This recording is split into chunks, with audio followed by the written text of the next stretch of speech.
Christian Keys told us a little while ago that Madea, aka Tyler Perry, tried to clap his cheeks in his bed. Christian dropped his receipts way before the Derek Dixon lawsuit, but only now are people putting it all together. Remember when Christian told us this story about how he would be painted as the villain, even though he was the one who went through hell because of Tyler Perry? I was the one that was harassed for years.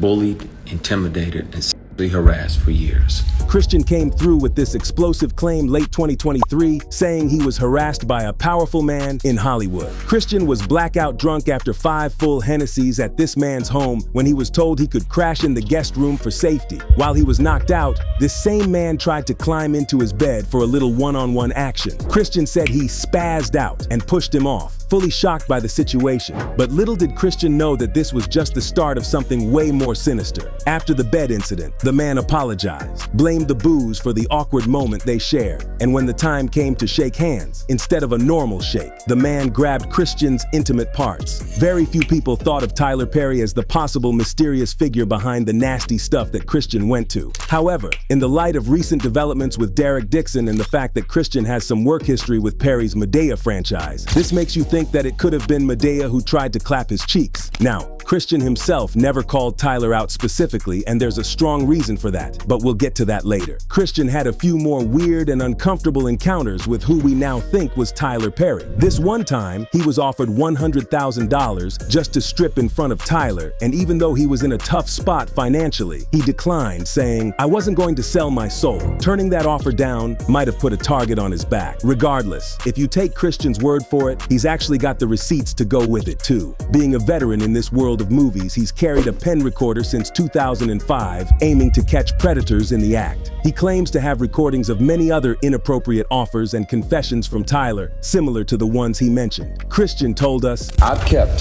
one of these on me since '05.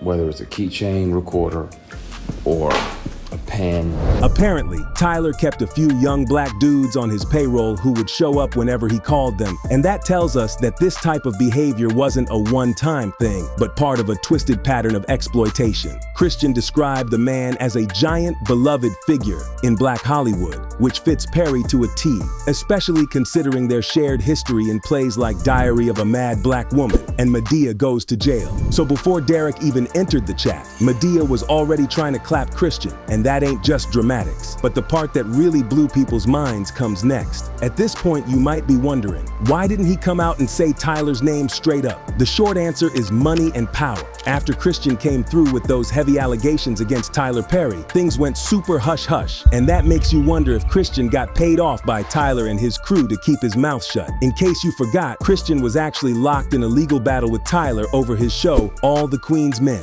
Tyler was trying to strong-arm the rights away from Christian and the dude who originally came up with the idea. Now, imagine if Christian blew the whistle on some shady stuff that's going on in Tyler's bedroom while already looking sus because of this show lawsuit. That freaked Tyler out big time, so he coughed up a few bands, and Christian played it cool after that. It's interesting that 2 years later, we have proof of that in the recent Derek Dixon lawsuit. See, Derek filed a lawsuit against Tyler Perry just the other day, and he claimed in his suit that Tyler Perry paid Christian to keep quiet about what went down between them. It was on the news too. Now, actor and filmmaker Tyler Perry sued for $260 million over sexual harassment allegations. This is the beginning of the end for Tyler because Derek went through the same thing Christian did, and he is not willing to stay quiet about stuff. In fact, Derek slammed Tyler Perry with a $260 million lawsuit, and he says Tyler made his work-life hell mixed with harassment attempts. This could be the biggest scandal Black Hollywood's ever seen,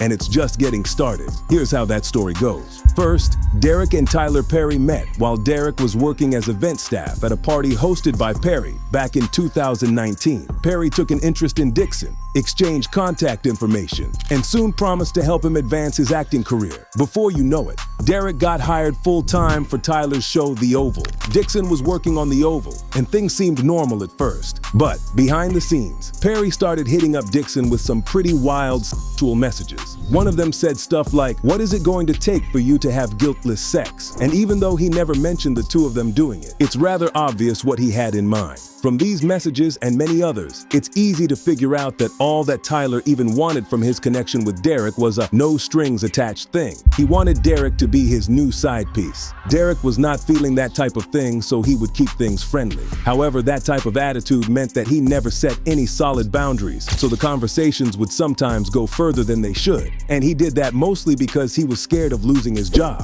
When you peek at their texts, it reads like flirty banter, but Tyler was definitely unprofessional sliding into his DMs like that. Here's where it gets tricky. Derek never said a hard no. He played it cool, giving Tyler just enough hope to keep him interested. Meanwhile, Derek was low-key gathering receipts, screenshots, and texts, and he was getting ready to clap back when the perfect time came. He saw Tyler's moves coming from a mile away and decided to play the long game. Derek also claims Tyler escalated things offset. One night at Tyler's house, Derek says Tyler got physical, sliding into bed and rubbing on it. Derek got up, told him no sex, but still kept the gig.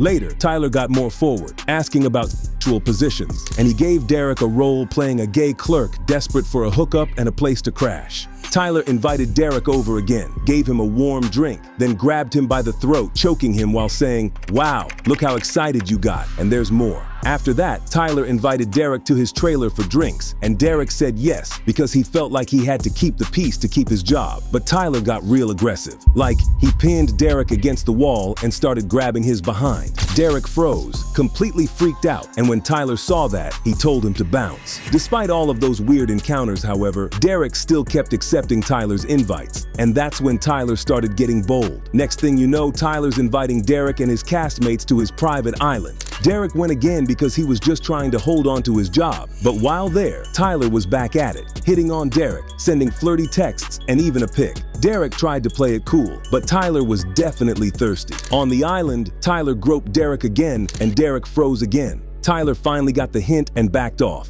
But Tyler invited Derek over to his house yet again, and he accepted. At Tyler's place, he asked Derek to strip down to his underwear to try out some new weight monitor. Derek knew something was up but went along. Tyler stripped down too and grabbed Derek's behind again. Derek was scared because Tyler is bigger, and there were guns and security in the house, so Derek played it cool and said he was hungry. Tyler stopped, and they went to get food. Derek slipped away and hid in the guest house bathroom for the night. After that, Tyler started texting Derek non-stop, apologizing and promising to make it right. He offered to produce Derek's show and even a raise on the Oval. Derek saw right through it, and he knew very well Tyler was just trying to keep him quiet. Things got weirder when Tyler gave Derek a script to play a male prostitute being chased by his pimp, which Derek felt was way too close to his real experience with Tyler. Tyler eventually went back on his promise to produce Derek's show. After all the harassment, Derek filed a complaint with the EEOC, but nothing happened. So in the end, Derek quit the Oval even though he knew it could break his contract. He just couldn't take it anymore. And this whole thing is not just about Tyler harassing Derek.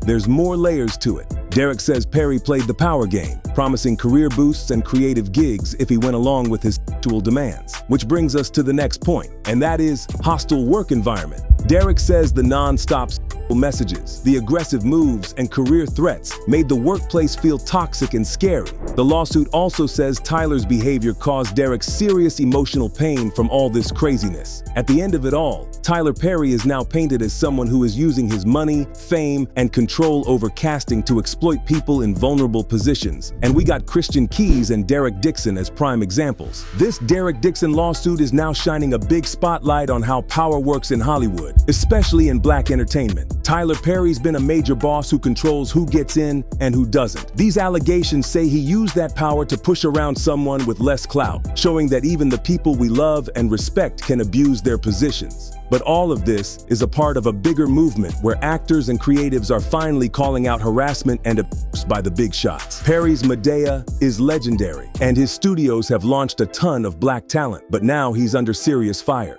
Dixon got threatened, pushed out of his role, and had to leave Atlanta to escape all this mess. It raises some serious questions about Hollywood and holding its stars accountable, even if fans love them. Just think about how many others stayed silent because they were scared or didn't think anyone would believe them. What does it take for survivors to speak out, especially against someone so iconic in their own community? This type of stuff makes you rethink Tyler Perry's whole legacy, and these claims throw a shadow over that image and what Perry's empire really means. Outside of Dixon and Keys, there have been a bunch of rumors floating around the industry for years. People talk about a toxic work environment at Tyler Perry Studios. Some anonymous sources online claim that if you say no to Perry or stand up to him, you risk being blacklisted or kicked out of projects. Others say Perry favors a group of loyal young men, giving them roles and opportunities in exchange for silence.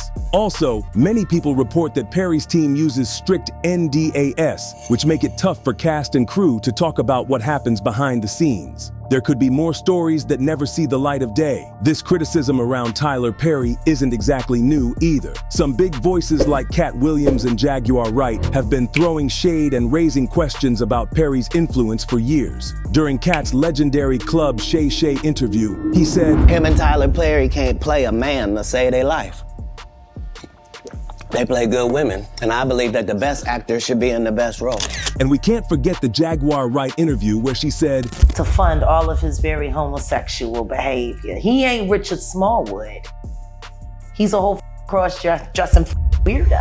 Their perspectives give us a deeper look at the culture Perry's built and the way power works in Black Hollywood. If you know Cat, you know he doesn't hold back. He has been one of the loudest public critics of Tyler Perry, and Cat's beef with Perry is about what Perry represents in the entertainment world and how he's shaped Black storytelling, and not always in a positive way. Cat has said flat out that he won't work with Tyler because he's worried about Perry's influence and the kinds of roles Perry pushes for Black actors. Basically, Cat thinks Perry's projects often trap Black actors in stereotypes rather than freeing them up. One of Cat's biggest points is actually Madea. He's not a fan of it since he thinks that it is pushing Black men into the wrong direction. Cat also accused Perry and Oprah Winfrey of using their power to control careers in Black entertainment. They use sneaky tactics and sometimes block others from rising up, which creates a toxic environment. Let's not forget, there's a bigger agenda to keep Black actors stuck in certain roles that don't challenge Hollywood's status quo, and Cat hates that. Even 50 Cent joked that Perry should be more worried about Cat's commentary than the lawsuit itself. Cat's reputation for exposing industry secrets means people listen when he talks. Then there's Jaguar. Her name comes up a lot when people talk about whistleblowing in Black entertainment. She talked a lot about how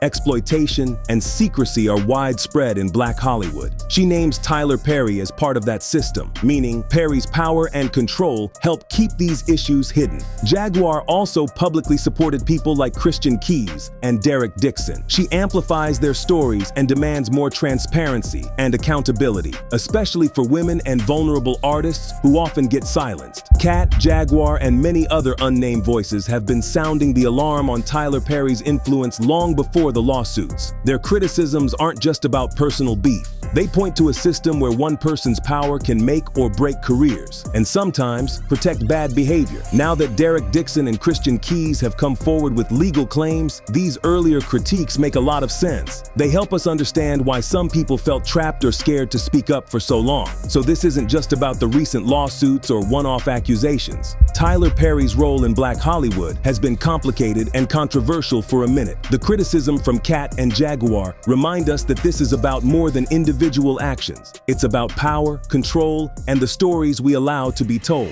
But if you think about it, this isn't just a one-off mess. There's a whole parallel story brewing, starring none other than Diddy, who's basically walking a similar tightrope with his own serious legal battles. If you're wondering whether Tyler Perry might be next to face the heat, you're on to something. While Derek Dixon was making waves exposing and retaliation in Tyler Perry's camp, Diddy's been under fire for some really heavy stuff too. Diddy is fighting some intense charges like trafficking, racketeering conspiracy, and running his freak-offs. Video evidence has surfaced showing Diddy assaulting his ex, Cassie, and this all points to a pattern of power and intimidation that kinda mirrors Tyler. Despite all this, Diddy is claiming innocence, saying everything was consensual and that he's being targeted unfairly. But the story doesn't stop there. Dozens of civil suits from the 90s onward accuse him of everything from facilitated assault to harassment. And some accusers say they were silenced with hush money or threats. That sounds just like the Christian Keys story. Truth is, both Diddy and Tyler Perry's cases show us how power in Black entertainment can be weaponized to silence victims. With Diddy, prosecutors say he used his influence and entourage to cover up the With Perry, the allegations hint at a similar pattern, using professional leverage to coerce or punish those who resist. And we know so many victims stay quiet because speaking out could mean losing their careers, their reputations, or worse. Christian threw some serious shade on Perry but later scrubbed his posts, making folks wonder if money or threats played a part. With Diddy's trial front and center, could the heat turn back on Tyler Perry? The parallels are hard to ignore. They are both two powerful men with empires built on their influence. Now, they are both tangled in lawsuits accusing them of abusing their positions. If Diddy gets a conviction or a huge settlement, it could totally inspire more people to step forward about Perry or others who might have hidden behind their fame for too long. The whole industry is watching closely to see if real justice is gonna happen or if money and fame will still shield these guys. So the receipts are piling up, the lawsuits keep coming, and the truth is still out there somewhere.